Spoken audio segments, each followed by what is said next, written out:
The Great Hall of the Galactic Convergence Council was not built for human eyes. The ceiling stretched so high that clouds formed near the top. The walls were made of a crystal material that changed color every few seconds: deep blue, then green, then a color that had no name in any human language. Thousands of aliens sat in curved rows, all of them watching the same thing. A small blue and white planet, rotating slowly on a holographic display in the center of the hall. Earth. The planet had been the talk of the galaxy for 6 months. A new species had broken the light-speed barrier. That alone was enough to get attention. Only 19 species in all of recorded galactic history had ever managed it. Most of them had gone on to become powerful members of the Council. A few had caused wars.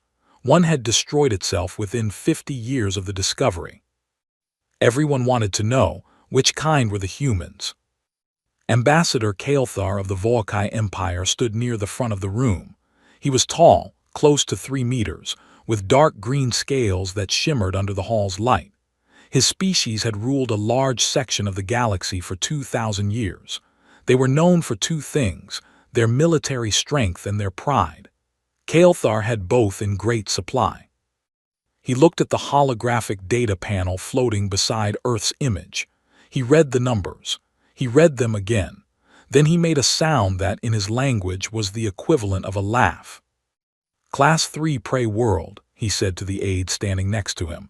"No body armor, no venom, no enhanced senses. Their bones break easily. Their skin tears at almost nothing. Average body temperature so high they burn energy just standing still." He shook his large head slowly. "And they built a ship fast enough to reach us." His aide, a younger Volkai with lighter scales, looked at the data too. Remarkable engineering for a prey species. "That is all it is," Kael'thar said. "Engineering. A bird can build a nest. That does not make it a predator." On the other side of the hall, the human delegation had just arrived. There were 5 of them. They wore simple dark uniforms with a small Earth flag stitched on the left shoulder. They looked around the hall with wide eyes, not frightened eyes, but curious ones. The kind of eyes that wanted to understand everything they were seeing and file it away for later use. At the front of the group walked Dr. Mara Voss. She was a small woman by most standards, just under average human height, lean, with short dark hair and brown skin. She carried no visible weapon. She wore no armor.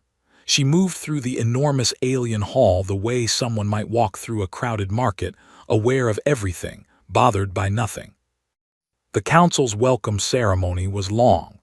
Different species gave speeches in different languages. A translation device in each delegate's ear handled most of it, though sometimes the device paused for a few seconds, confused by something that had no direct translation. When it was Kael'thar's turn to speak, he stepped forward and addressed the human delegation directly. "We of the Volkai Empire welcome the humans of Earth to the Galactic Convergence," he said. His voice was deep, almost like thunder in the large hall.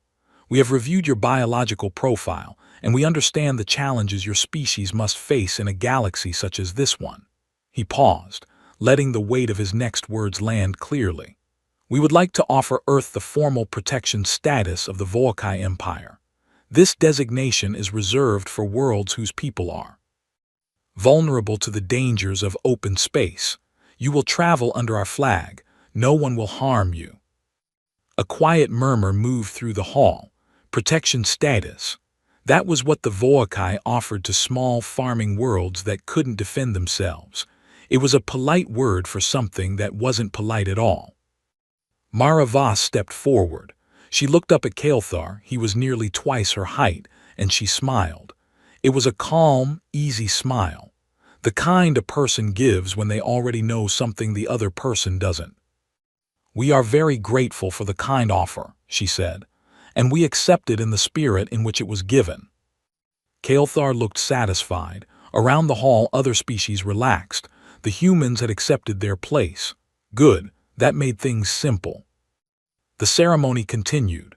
There were more speeches, a formal meal involving foods from dozens of worlds, and long conversations between delegates about trade and territory. The humans moved through all of it politely. They asked questions. They listened carefully. They smiled often. No one paid them much attention after the first hour. That was a mistake. Later that evening, when most of the delegates had moved to the open corridors outside the main hall for informal conversation, a young Volcae diplomat named Severin was walking alone near the east wing when he saw something that made him stop. Dr. Voss was standing alone at the end of a long corridor. The corridor had a wide observation window that looked out into space, but she wasn't looking at the stars. She was looking at a holographic display she had pulled up from a small device on her wrist. Severin recognized the display immediately. It was a star map, but not a trade route map or a tourist chart.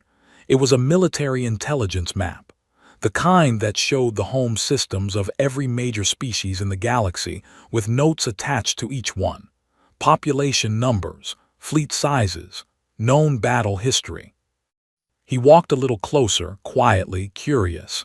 He could see her eyes moving across the map with focused attention. Her finger hovered over each species marker for only a second before moving to the next. She wasn't reading. She was memorizing. Severin felt a strange feeling he couldn't quite name, something between confusion and discomfort. He told himself she was studying threats.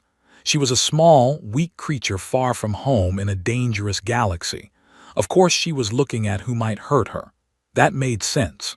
That was what prey did. They learned where the predators were so they could avoid them. He almost walked away. But then he noticed something that made him stay. She wasn't looking at the most powerful species and moving on.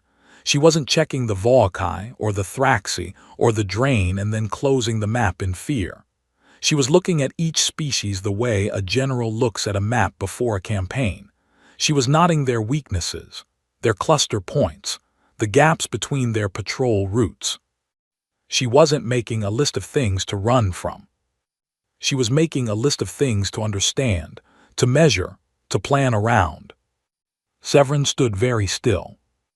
Mara Voss closed her display without looking up. She spoke without turning around.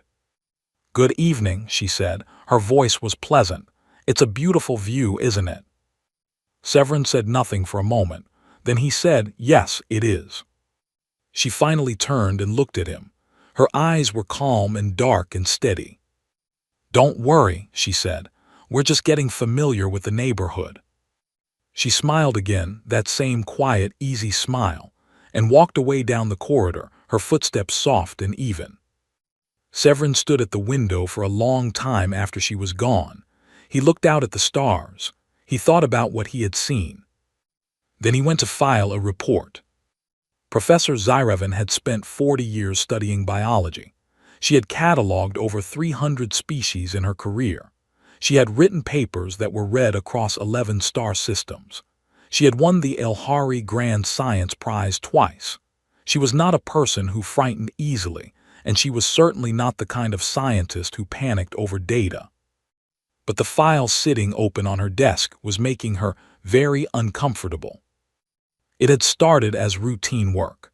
After every first contact event, the Galactic Biology Institute received a full biological profile of the new species and was asked to complete a formal classification report. The council needed it for their records. It usually took a week. It was usually boring. Zyrevin had opened the human file on a quiet morning with a cup of warm leaf water and no particular expectations. That had been 3 days ago. She hadn't left her office since. She reached out with one of her 6 slender arms and pulled the primary data panel closer. The numbers and charts were all still there, still saying the same impossible things they had been saying since she first looked at them. She started from the beginning again, the way she always did when something didn't make sense.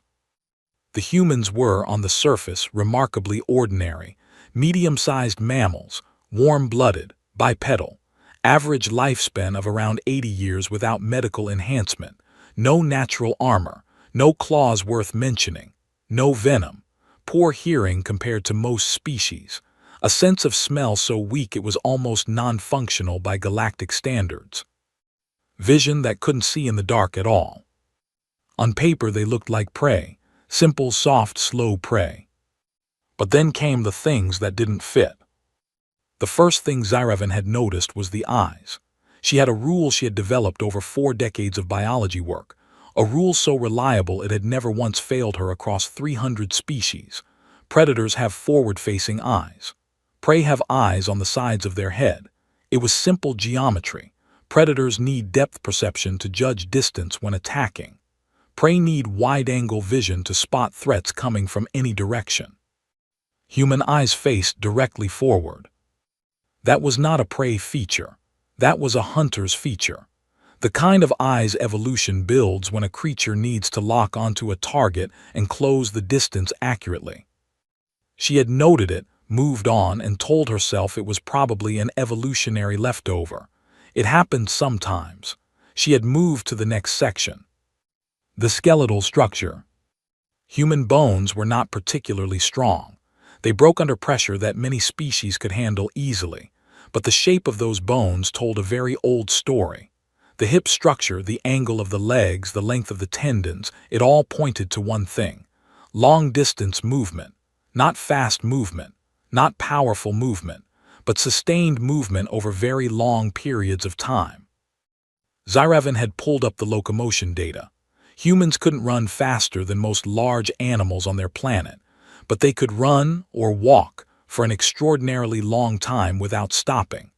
Their cooling system was bizarre.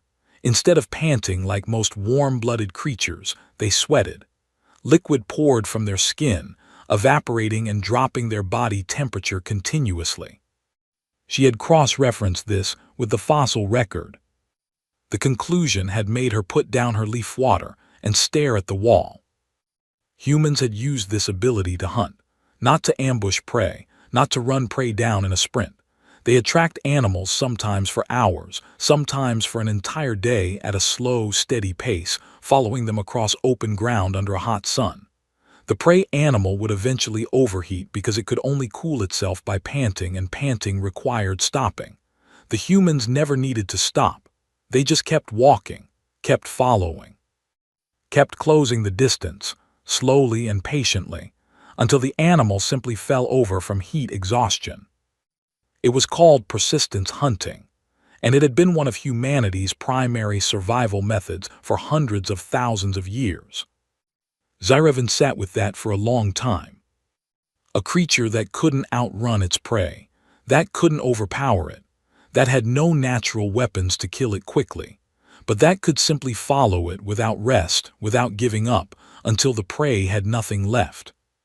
She moved to the chemical data. Humans produced a compound called adrenaline. Most species produced something similar, a stress response chemical that triggered the fight-or-flight reaction. In most species, adrenaline pushed toward flight, get away, escape, survive. In humans, adrenaline did something different. It suppressed pain. It increased aggression. It narrowed focus to the immediate threat and pushed the body toward confrontation. When a human was in real danger, their chemistry actively encouraged them to fight back rather than run. She looked at the trauma response data next. Humans could sustain injuries that would incapacitate most species and continue functioning. Not because they felt less pain. The nerve data suggested they felt pain at roughly normal levels, but because something in their mental architecture allowed them to set it aside and keep moving when they believed the situation demanded it. She sat back in her chair. She was building a picture, and the picture was not of prey. Then she opened the fossil record.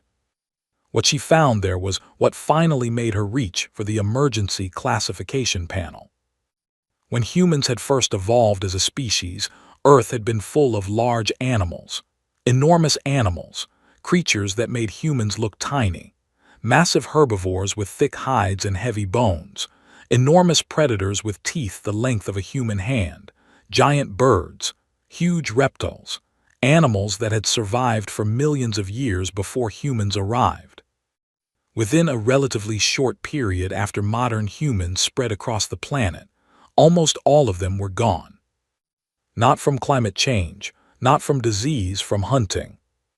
The humans had killed them, not because these animals had been easy targets. Many of them were far larger, far stronger, and far more dangerous than the humans who hunted them. But the humans had hunted them anyway, with simple tools, with persistence, with creativity and coordination. They had hunted the megafauna of their world so completely and so thoroughly that entire categories of large animal had simply ceased to exist. Zyrevan stared at the extinction data for a long time. She thought about what it meant, not just as a biological fact, but as a statement about what kind of creature humans were. They had not hunted these massive animals because they had to. Other food sources existed. They had hunted them because they were there, because it was a challenge, because something deep in human nature looked at a creature 20 times its size and didn't feel fear first. It felt something that looked, in the data, disturbingly like interest. She filed the report with the highest possible alarm classification. She attached every data file. She wrote a summary that was 3 times longer than any summary she had ever written before, because she needed the council to understand exactly what she was telling them. Humans were not prey. They had never been prey. Their entire biology was the product of an evolutionary history as active, aggressive hunters, creatures that had clawed their way to the top of one of the most competitive ecosystems in the known galaxy, not with natural weapons or physical superiority, but with endurance, intelligence, and a remarkable refusal to back down. She sent the report.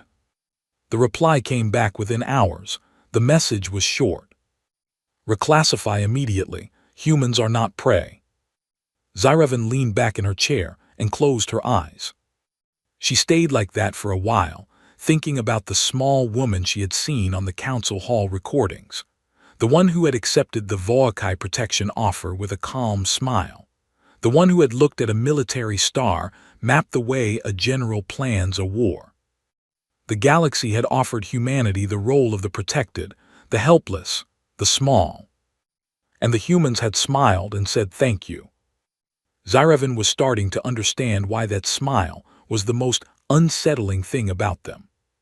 She was still sitting there thinking when a second message arrived. This one was marked urgent. It came from the Council's Military Monitoring Division. A Voakai raid fleet had jumped into the Sol system 12 hours ago. They had gone in expecting to find a small, poorly defended world they could use to test its defenses, maybe take a few resources, establish dominance, the way they sometimes did with newly discovered Class 3 worlds before formal protections were in place. The fleet had not come back.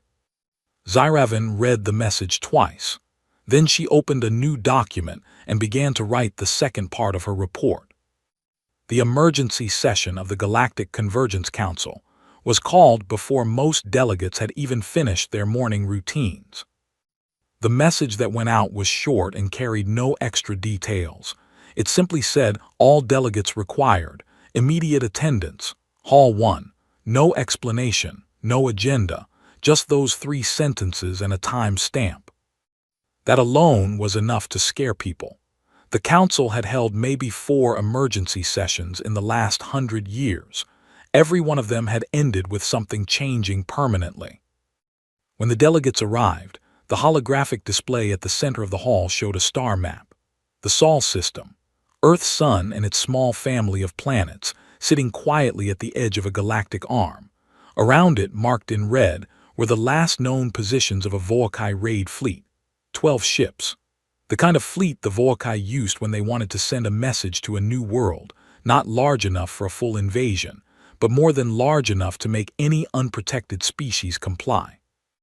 The red markers sat in a wide formation around the edge of Earth's solar system. And that was all, just markers, no fleet, no ships, no sign of where they had gone. Because they were gone. All 12 of them. The hall was loud for the first few minutes after the display went up. Different species spoke in different languages, all at once. Translators worked at full speed. The noise was like a storm building on the edge of a coast, that particular kind of sound that comes just before something very large makes contact with something that wasn't expecting it. Ambassador Kael'thar of the Volcae sat in his delegation's row with his large hands flat on the desk in front of him. His face was unreadable. In 40 years of political work, he had become very good at keeping his expression still when he needed to. But his aide, Severin, was sitting beside him, and Severin could see the tension in the way the ambassador's jaw was set, and the way his eyes hadn't moved from the red markers since the display went up. The fleet had been under Kael'thar's direct authorization. He had approved the mission personally. The council's chief speaker called the room to order. She was a tall, pale-skinned drain with 4 arms and a voice that carried easily over any noise. She laid out what was known. The fleet had entered Sol space on a reconnaissance and pressure mission, standard procedure for newly contacted worlds before formal treaties were signed. They had sent one burst transmission back to Volcae Command shortly after arrival. The transmission had said the approach was proceeding normally. After that, nothing. The fleet's emergency beacons, which activated automatically if a ship's hull was breached, had all triggered within a 4-hour window. Then the beacons had gone silent one by one, like lights being turned off in a room. 12 ships, around 1,800 crew total, gone. The chief speaker then pulled up the secondary data, fragments recovered from the edge of the system, by a passing automated survey drone that had been in the area by coincidence. It wasn't much. A few pieces of hull metal, one intact escape pod, empty and clean, with no signs of struggle inside, and a short-range communication recording, encrypted in Volcae military code, that had been drifting in space and had been decoded on the way to the session. It was a recording from the fleet's lead ship, sent in the last hour of the engagement. The voice on it was the fleet commander, a senior Volcae officer named Drathon. He had been calm in the recording, but his words were not calm things. He said, "They didn't fight the way any species fights. They used our own approach vector against us. They turned the debris field into a weapon. They knew our communication frequencies and jammed 3 of our ships simultaneously before we understood what was happening. They are everywhere and nowhere. We cannot establish a clear target. I have never seen anything like this." That was where the recording ended. The hall was very quiet after the chief speaker finished playing it.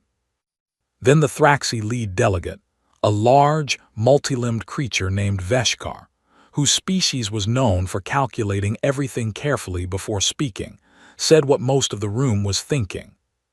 12 ships, he said, with a crew of trained Volcae military personnel, destroyed by a species that has been in space for less than a decade. No one answered him, because there was no good answer. Then the human delegation's door opened, and Mara Voss walked in. She walked to the human delegation's assigned position with the same unhurried, even pace she always used. She sat down. She folded her hands on the desk. She looked at the red markers on the star map with an expression that was difficult to read, not pride, not anger, not satisfaction. Something quieter than all of those things. The chief speaker looked at her. "Ambassador Voss, the council would welcome any statement from the human delegation regarding this incident." Mara Voss stood. She did not use notes. She spoke slowly and clearly, so the translators had no difficulty. "We did not start this," she said. "That needs to be on record. We did not invite that fleet into our system. We did not issue any threat. We asked for nothing except to be here at this table as equals." She paused. "When those ships entered our space, we gave them one warning. 1. We identified ourselves, stated that they were crossing into protected human territory, and asked them to stop and state their purpose.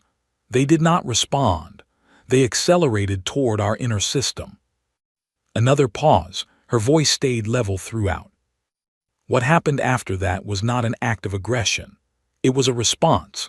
We are a species that has been alive for 250,000 years. We have been fighting things bigger than us, faster than us, and stronger than us for most of that time. You are not the first predator to look at us and see something small and soft and assume that what you see is all that we are. She let that sit in the room for a moment. We don't want war. We are not here to conquer anyone. We want trade, cooperation, and peace. But I want to be very clear about something because clarity is kinder than confusion. She looked around the hall slowly. If someone comes into our home with the intention of hurting us, we will not ask them to stop again. She sat back down. The room stayed quiet for several seconds. Then it became very loud again, but a different kind of loud, not the storm before impact sound from earlier. This was the sound of 200 species all trying to figure out how to recalibrate everything they thought they knew. Kael'thar sat perfectly still in his seat. He looked at the woman who was less than half his height, who had no scales, no claws, no armor, who had walked into a room full of species who could physically crush her without effort, and had just told all of them, without raising her voice, that they had made an error in judgment. He thought about the protection offer he had made at the welcome ceremony. He thought about her smile. He understood the smile now. Severin leaned close to him and spoke quietly. "Ambassador, I filed a report about her the first night. I think I should have been clearer about what I saw." Kael'thar said nothing. He kept looking at Mara Voss. After the session ended and the delegates filed out, Veshkar of the Thraxi pulled his senior intelligence officer aside in a private corridor. "Find out everything," he said. "How many ships do they have? How many soldiers? What are their actual military capabilities? I want numbers." His intelligence officer went to work. 3 days later, he came back with a very short report. He had found partial numbers, estimates, fragments of data pulled from human communications and public announcements. He had assembled the best picture he could. When Veshkar read it, he was quiet for a long time. Then he asked, "Is this real?" His officer said, "Our best estimate says yes." Veshkar set the report down. He looked out his window at the stars for a while. "Enough," he said quietly, repeating the single word the human military attaché had used when asked about their capabilities during a press inquiry after the session. Just that one word, delivered without emotion, without pride, without threat. "Enough." He began to wonder if the Thraxi Dominion's plan to build a coalition against humanity was something he still wanted to be part of. The deep mapping routes at the edge of known space were quiet places. Most species avoided them. The star density was low out there, the distances between systems were long, and there was very little worth trading for. Survey drones went through occasionally, but crewed ships were rare. Captain Jonas liked them for exactly those reasons. He was 38 years old, lean and dark-eyed, with a scar along his left jaw from an accident during his 3rd year in Earth's space program. He had been a fighter pilot before he was a captain, and before that he had grown up in a coastal city where the water was rough and the weather didn't ask permission before it changed. He had the kind of calm that comes from spending a lot of time in situations where panic is not useful. His ship, the Endurance Asterisk, was not a warship. It was a long-range exploration and mapping vessel, fast, lightly armed, built for distance rather than combat. It carried a crew of 11 and enough supplies for 14 months. Its mission was simple: go to the unmapped edge, record what was there, and come back. They were 6 months in when the signal arrived. It came through on a civilian emergency frequency, the galactic standard distress call that all species used by agreement.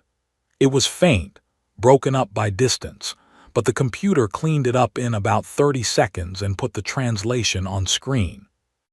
It was an Elhari colony vessel, the Asterisk Soft Branch. It had a crew of 43, including families, couples, children, elders. They had been traveling to a newly established Elhari agricultural colony 3 systems away when 2 Thraxi privateer ships had intercepted them. Privateers were the galaxy's polite word for pirates who had government backing and paperwork. The Asterisk Soft branch had no weapons. It had been boarded once already and robbed of its cargo. Now the Thraxi ships were holding position alongside it, and the signal was asking anyone in range for help. Read the signal. Then he looked at his navigation officer, a young woman named Priya, who was already pulling up the intercept route. "How far?" he said. "6 hours at full burn," she said. "Then let's go," he said. No debate, no discussion, no call back to Earth for authorization. They were too far out for a real-time link anyway. He just turned the ship and went. His crew knew what they were heading into. 2 Thraxi warships, each roughly 3 times the size of the Asterisk Endurance Asterisk, with full military armament and a crew that made a living doing violent things in places where no one could see. And on the other side, 1 unarmed colony ship full of people who could not defend themselves. The math was not in their favor. Rhys spent the 6 hours doing what he always did when the math wasn't in his favor. He studied. He pulled up everything the Asterisk Endurance Asterisk S database had on Thraxi privateer tactics. He read engagement reports from other species. He looked at their standard attack formations, their communication protocols, their known weaknesses. He mapped the debris field that the navigation data showed was spread across that section of space, the remains of a dead star that had collapsed long ago, leaving a wide belt of rock and metal drifting in slow orbits. By the time they were 2 hours out, he had a plan. It wasn't a clean plan. Clean plans required resources he didn't have. It was the kind of plan that looked on paper like it might work if several things went right, if the Thraxi didn't react too quickly, and if the crew executed without hesitation. His crew was good at executing without hesitation. He gathered them and explained what they were going to do. There were no questions when he finished, just nods and people moving to their stations. The Endurance dropped out of its approach burn behind the largest dense cluster of debris in the field. They went dark, no active sensors, no emissions, engines running on minimum power. From the outside, they would look like a cold piece of rock drifting with the rest of the field. The Thraxi ships were exactly where the signal had placed them. They were sitting alongside the Asterisk Soft branch in a standard holding pattern, 1 ship on each side of the colony vessel. Textbook. Comfortable. They had done this many times before and nothing had ever gone wrong. Rhys watched them on passive sensors for 40 minutes without moving. He was learning their rhythm, the small microburns they used to maintain position, the timing of their sensor sweeps, the frequency patterns of their communication bursts, the short routine updates that ships exchange when they're in a holding pattern. He fed all of it into the Asterisk Endurance Asterisk S communication system. Then he told his comms officer to broadcast a ghost signal. The Endurance Asterisk S communication hardware wasn't built for military electronic warfare, but it was built for long-range multi-frequency broadcasting. You needed that for deep space survey work. His comms officer used it now to generate fake fleet signatures on the Thraxi's primary detection frequency. Not just 1 signature, 4 large ones, coming in fast from 3 different directions, as if a human response fleet had been waiting in the area. It took the Thraxi 15 seconds to react. That was 15 seconds of confusion, of their attention snapping to the new signatures, of their sensors scrambling to confirm what they were seeing, of their captains beginning the calculation of whether to fight or run. Rhys didn't give them long enough to finish the calculation. The Endurance came out of the debris field at an angle that put the first Thraxi ship between them and the second one, blocking any clear line of fire. They hit the first ship with everything they had, targeting the engine section. The Endurance had 3 weapon systems. None of them were powerful, but at close range, coming in from a direction the Thraxi weren't watching. It was enough to cripple the first ship's drives. Then Ree did something the Thraxi did not expect at all. He flew into the debris field. Not around it, through it, at speed, in a ship that was not designed for that kind of flying, through a field of rocks and metal chunks that could tear the hull open if he misjudged a single turn. The Thraxi's second ship followed him in, because the alternative was letting him escape to bring back a real fleet. Inside the debris field, the Thraxi ship's size became a disadvantage. It was built for open space. It had power and weapons, but it was not nimble. The endurance was smaller, and Ree had spent 40 minutes studying the debris layout on passive sensors. He knew where the gaps were. The Thraxi captain was flying blind. Ree led him through the field for 11 minutes, dodging, banking, using rocks as cover, drawing the larger ship further in. Then he cut his engines completely, let the Endurance drift behind a large, dense cluster, and went dark again. The Thraxi ship overshot him by 400 meters, trying to follow a target that had vanished. It took them 8 seconds to start turning around. Ree used those 8 seconds to come around the cluster at full engine power, closing the distance to point-blank range before they could bring weapons to bear, and finish the engagement at a distance where the size difference meant nothing at all. Both Thraxi ships were disabled and adrift within 22 minutes of the Asterisk Endurance arriving in the system. Ree docked with the Asterisk soft branch, confirmed the Elhari crew was physically safe, left the disabled Thraxi ships with a clear broadcast on emergency frequency so they could be recovered, and set a course for the nearest inhabited system. In his log that night, he wrote 3 sentences. Responded to distress call, threat neutralized, continuing mission. 6 weeks later, recovered sensor footage from the Thraxi ships made its way back to the Dominion's intelligence division. Veshkar's chief intelligence officer watched the full engagement 3 times before writing his analysis. The conclusion was 2 paragraphs long. The first paragraph described what had happened technically. The second paragraph said something that Veshkar read 4 times slowly. This human did not follow any known tactical algorithm. He did not wait for orders or support.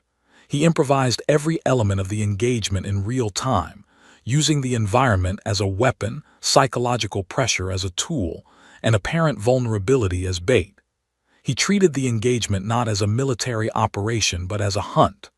He was patient, adaptive, and showed no sign of hesitation at any point.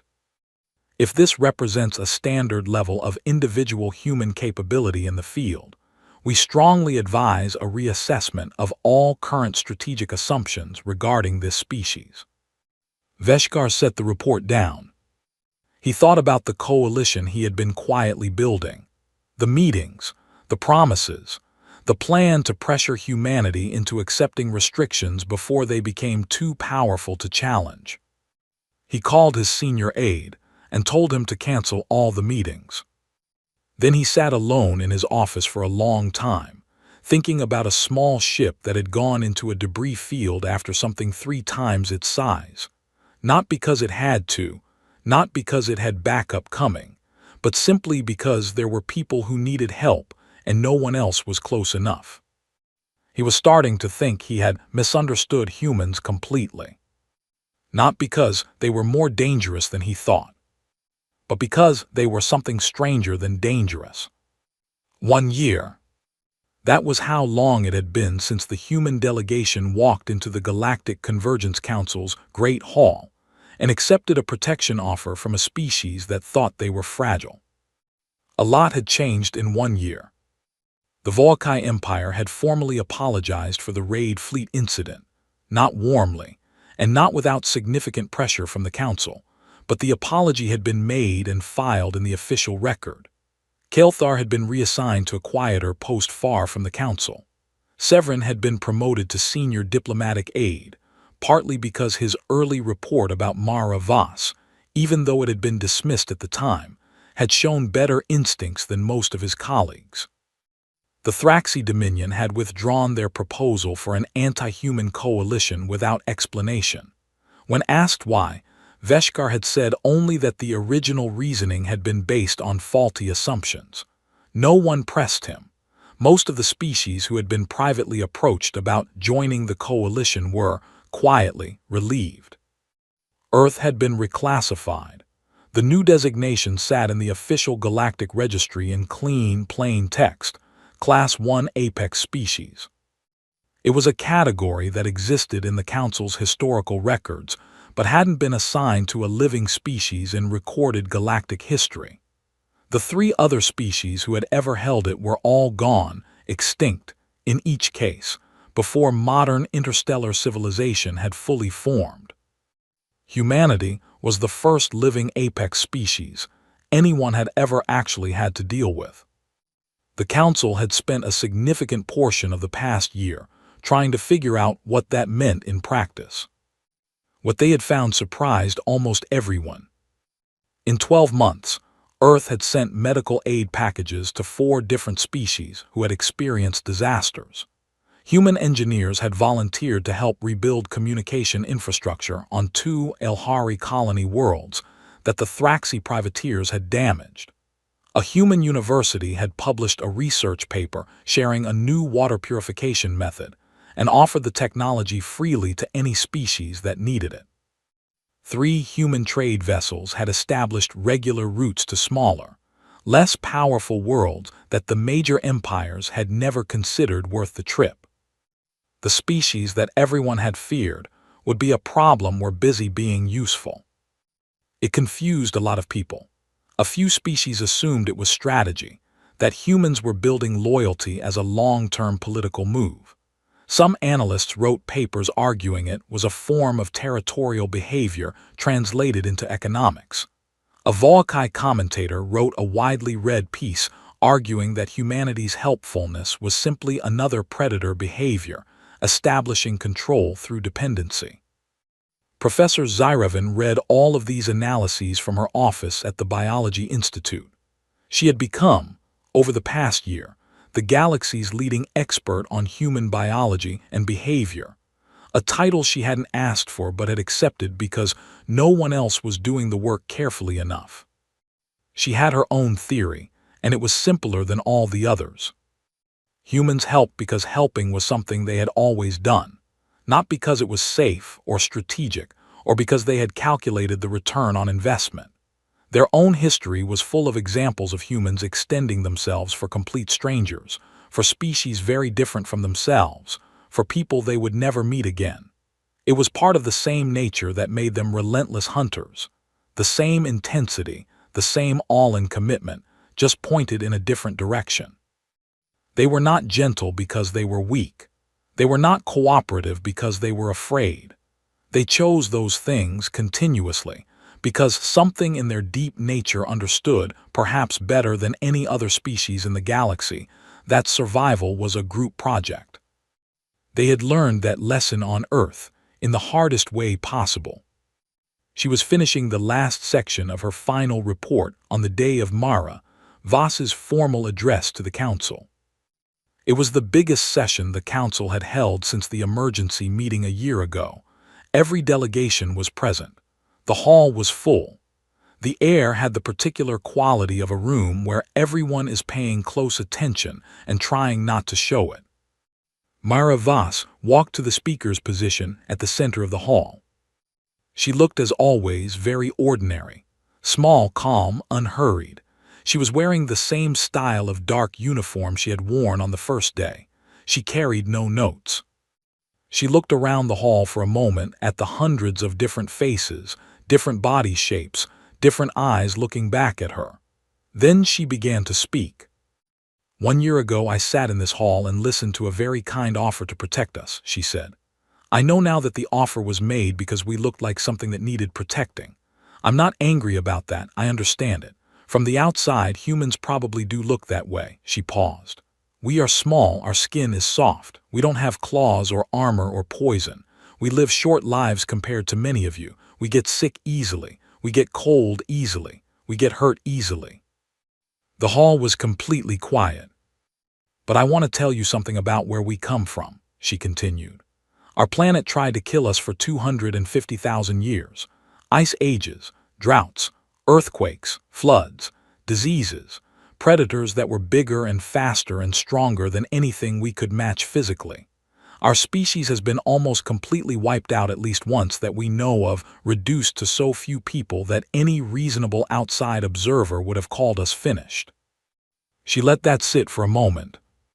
We came back, every time, not because we were the strongest thing on Earth. We weren't. Not because we were the fastest. We weren't. We came back because we are very, very difficult to make give up, and because we learned early that the only way to survive a world that was trying to kill us was to take care of each other. She looked around the room again. Every predator on our world eventually learned to live alongside others, or it went extinct. The ones that only took, only competed, only dominated, they're gone now. We studied their bones. We know what that road looks like at the end. She paused. We are the only species on our planet that looked at that choice and chose cooperation before we had to, before we were forced, when we were still strong enough to just take what we wanted. She put her hands flat on the surface in front of her. That is not weakness. That is the hardest thing an apex predator can do, and we want to do it here with all of you if you'll let us. When she finished speaking and returned to her seat, the hall was silent for a long moment. Not uncomfortable silence, the kind that comes after something that needs a moment to settle. Then Zyravan stood up. She was not scheduled to speak. She was present only as a scientific observer. Technically, she was not supposed to address the full council from the floor. She stood up anyway. The chief speaker looked at her for a moment, then gave a small nod. Zyravan spoke without notes, because she had been thinking about this for a year and she knew the words. I am a biologist, she said. I have spent my career studying life, how it grows, how it survives, how it changes. I have studied more than 300 species. I have never, in 40 years of work, written a report like the one I submitted about humans. She looked around the hall. Humans are not the most armored species in the known galaxy. They are not the fastest. They are not the largest. They do not live the longest. They have no natural weapons that would concern most of the species in this room. She paused. They are simply the species that refused across every era, every extinction event, every ice age and disease and catastrophe their world threw at them, to ever, even once, consider themselves prey. She let the silence hold for a moment before she finished. And that, more than any claw or weapon or warship, is what makes them the most remarkable thing I have ever studied. She sat back down. The vote to formally welcome humanity into full membership of the Galactic Convergence Council passed without a single dissenting voice. Not the protected status they had been offered on the first day. Not a conditional membership with restrictions and oversight. Full membership, equal standing. The first apex predator in galactic history, to earn its seat through chosen restraint as much as demonstrated strength. After the session ended and the hall began to empty, Kael'thar's replacement as Vo'kai ambassador, a younger diplomat who had been a child when humans first made contact, walked over to where Mara Voss was gathering her things. Ambassador, he said, a little carefully, I want to say on behalf of my delegation that the events of last year were not representative of how the Vo'kai hope to engage with humanity going forward. Mara Voss looked at him. Then she smiled, the same quiet, easy smile she had been using since the first day, the one that had taken the galaxy a full year to start understanding. I know, she said, we're good. She walked out of the hall at the same unhurried pace she always used. Far across the galaxy on the edge of mapped space, the Endurance was picking up a new signal.